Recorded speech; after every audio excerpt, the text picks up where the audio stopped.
right, we're live. Got it. Woohoo! So it says now streaming on Facebook, but it's still, okay, there we go. So we are live here with Alta Felix. Alta, so good to see you. Always a pleasure to see you, Sandra. Oh, you already know that. So why don't you introduce yourself? Tell us who you are and what you do. Sure. So my name is Alta Felix, and I am an intuitive trauma coach. And what I do is I help women get to the core of the trauma and their experiences so that they can shift and change their relationship to that experience and create breakthroughs so that they're not living their lives in response to the trauma and living their lives in alignment with what they actually want. And I think that's super important. So that's what I do. What does it mean to be in response to the trauma? Oh, that's a good question. To be in response to trauma is living in the past. So making decisions today that are informed by the past. And that kind of seems counterintuitive, right? Like you learn from the past and you make better decisions. Yes. But when you're referencing and thinking about trauma, it's like putting blinders on your eyes, on your soul, and on your heart, and everything is filtering through that. And so you might experience larger triggers. You might be less likely to take risks, less likely to trust, less likely to advocate for yourself, less likely to speak. And all of these things are based on a past experience. So you might have had a relationship with someone where you couldn't speak up for yourself, right? Because that would create a more toxic environment. So when you go out into the world and you experience somewhat of something like confrontation, you're likely going to make a decision based on that past experience and not speak up for yourself in that moment out of fear that it's going to turn into something worse. So, yeah. Interesting. So you're presenting at the Awakened Woman event on Saturday. I'm so excited to have you join us. Me too. Tell us about your workshop. Yes. So the workshop is called, I had to write it down, Your Relationship with Trauma and Using Trauma as a Catalyst for Growth. And I'm really excited about this talk because it kind of goes against the grain, against some of what is traditionally spoken about when you think about trauma. I don't think the trauma itself was a good thing, right? But I do believe that by being able to separate yourself from the trauma and to look at it through an objective lens and shift it around to look at it from different perspectives, you're able to then find the gem, right? The nugget, the lesson, the blessing that is hidden in it. Sometimes that blessing is for you. Sometimes that blessing is for someone else, right? And you just got to be a part of that experience. It sucks that it sucked, and that it had to be that way, but that happens. And so this workshop is really about talking about all the various forms of trauma, big and those that people consider to be small, because there really isn't small trauma. Trauma is trauma. You say that, Sandra. Trauma is trauma. And so the first step in that is acknowledging that the trauma exists, right? Acknowledging that it's real for you, whether someone else considers that to be something big or small. It's what's real for you, what your body is feeling, what your soul is feeling. And then really going over some of the steps that you have to go through to shift your relationship with that trauma. So accepting its existence. We can't go back in time and change what happened. And so the best thing that you can do is to accept that it happened.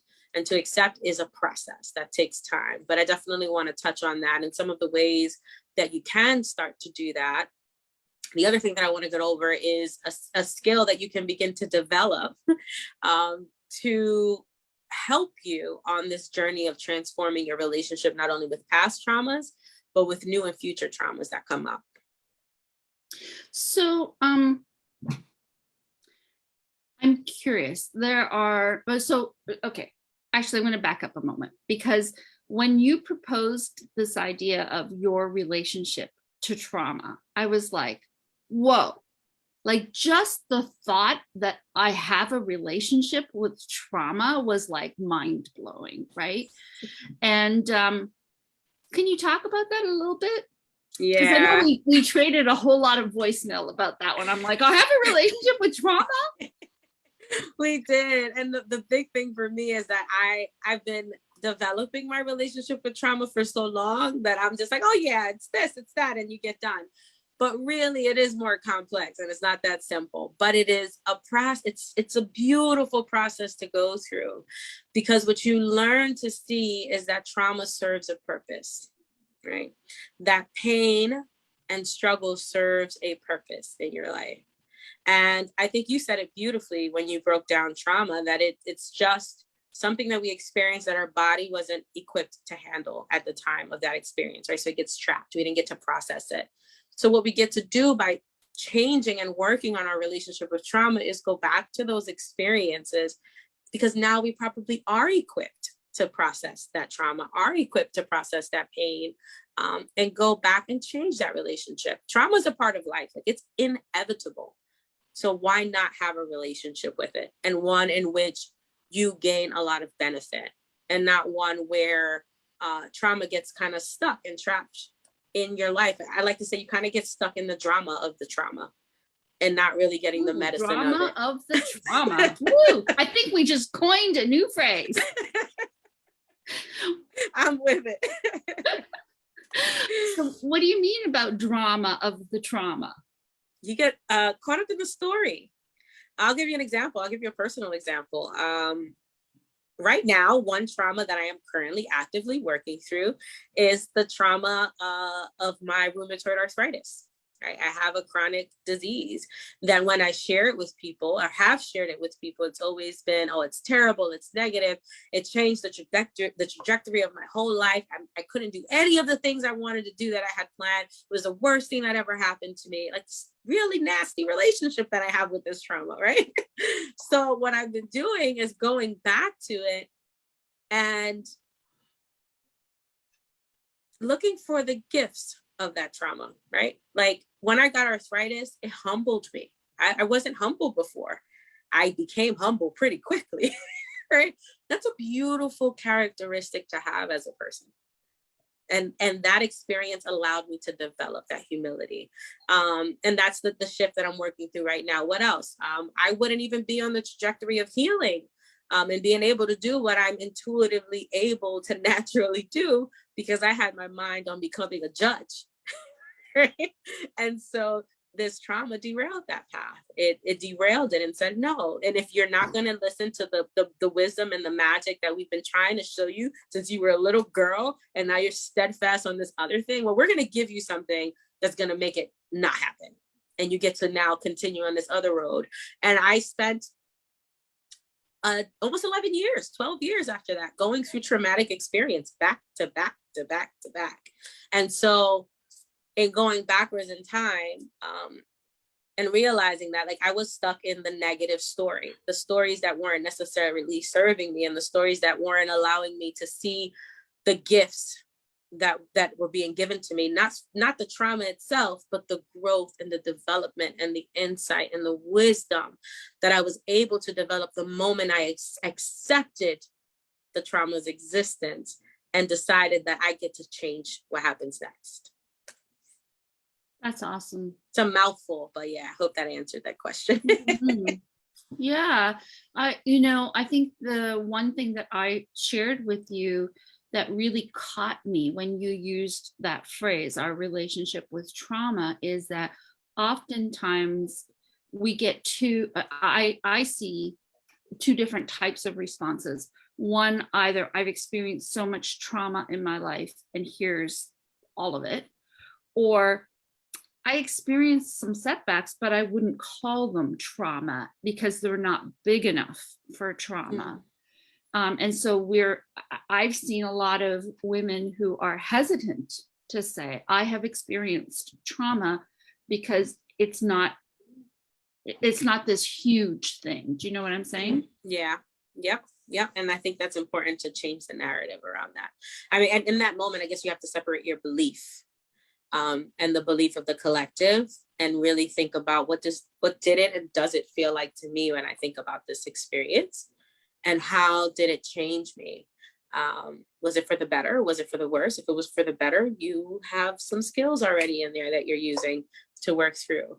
But if it was for the worse, then you know that that is a trauma that's trapped in your body that needs some exploration. You gave a perfect analogy yesterday when we were talking about this, with falling off of the bicycle, right? Like falling off of the bicycle is, to a kid, traumatic, right? You're on this thing and boom, you have no control over this bike and you're falling over. There's nothing you can do to stop it from falling over. And then I spoke back to that too, where that, yeah, like I love that analogy, but at the same time, you do get up and get back on the bike. And it doesn't matter how many times you fell, you continued to get up and get back on the bike.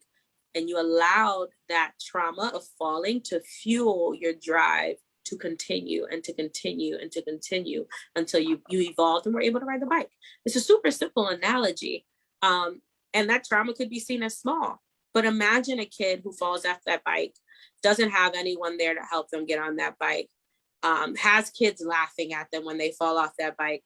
Like, it can turn into trauma, and that seems really small. Like, shake that off. That's okay. But that could be something that they carry forever, that then makes it so that they never choose to take a risk in front of other people, right? They take risks in private. Yeah. Are very careful about what they say because they don't want other people to laugh at them or think that they're stupid. So if you think about the way you're showing up in the world, and then think about the beliefs and to start to detach those things from one another, you're able to start to see if you do have trauma trapped in your body. And most people do.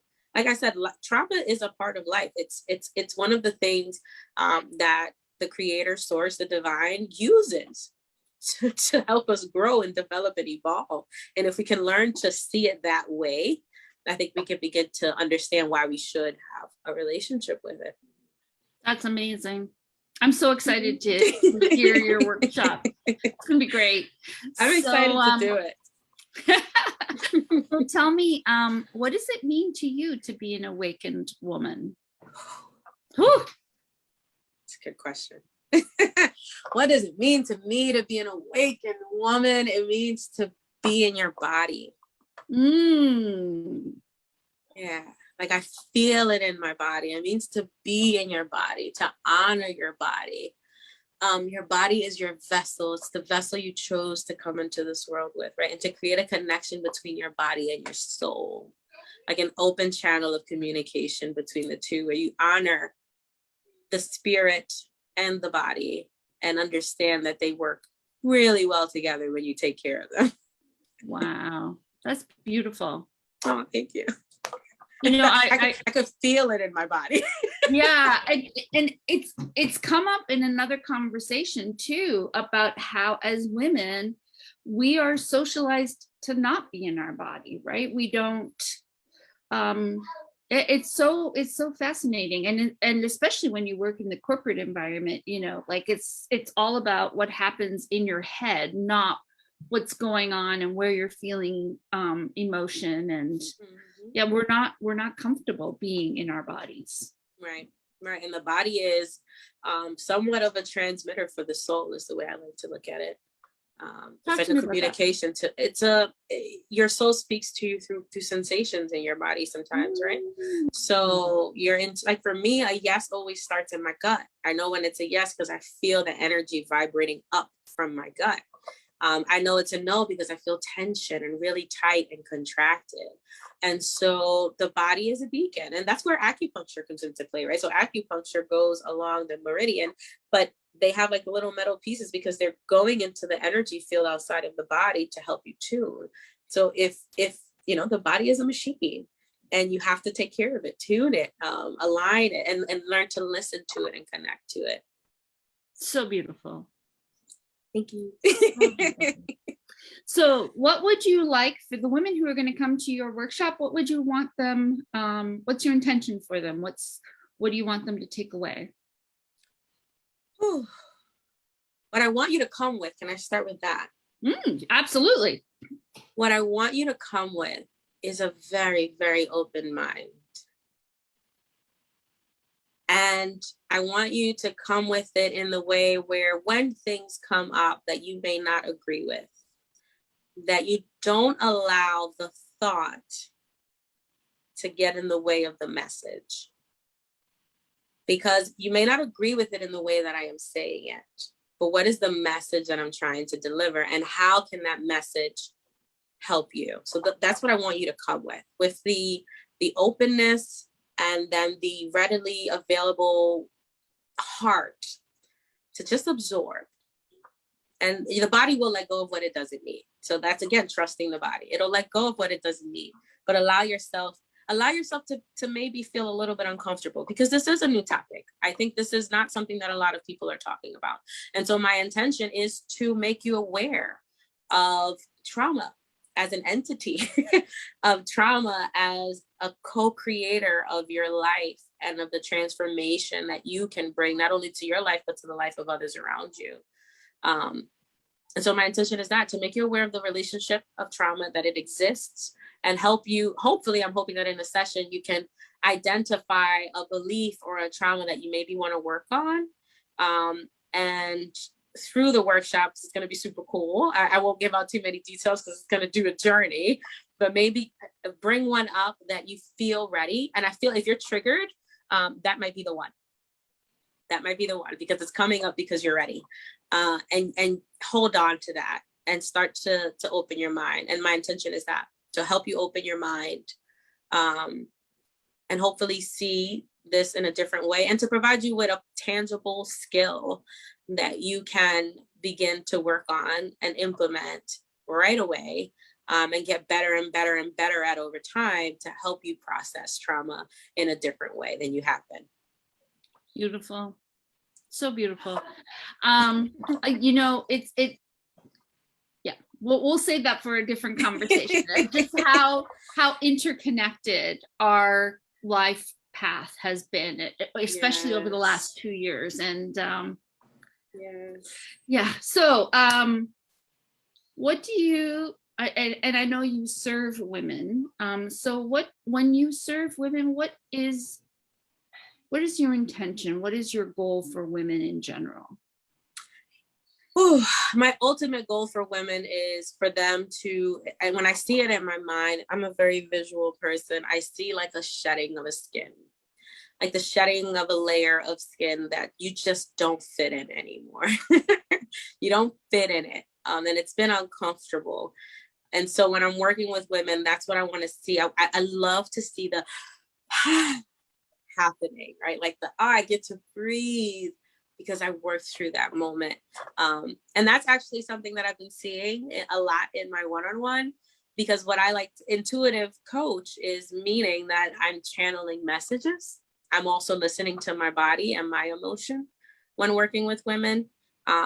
But lately the messages have been getting a lot clearer and a lot louder and a lot stronger. And those have been the freaking magic nuggets that have been coming through. So yeah, one-on-one is the way that I work with them now, but I'm looking to, do what we do, create more circle type environments, where women can come together and create community while doing this type of work. Cause I think that's important too. Huge.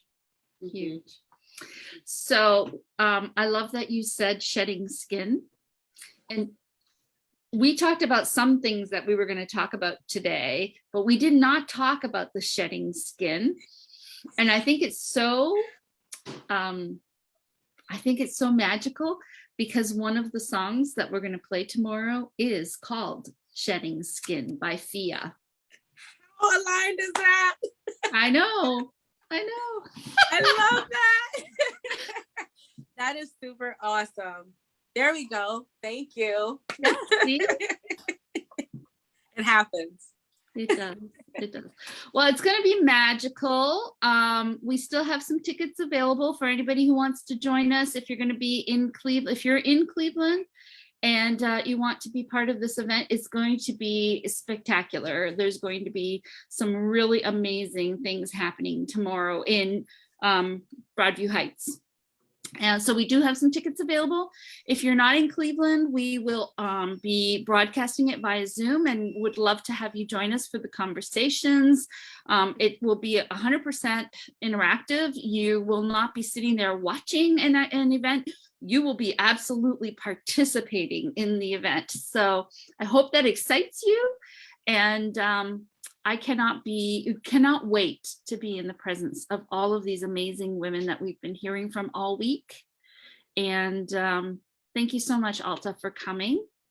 And if we can support you in any way, if you have questions for Alta based on this conversation, or you have some observations or things that you'd like her to address, please go ahead and drop the comments. Drop your questions in the comments, and we will support you in whatever way we can. So I'm so excited to see you tomorrow. Me too. Bye. Bye. Thanks for coming. Absolutely.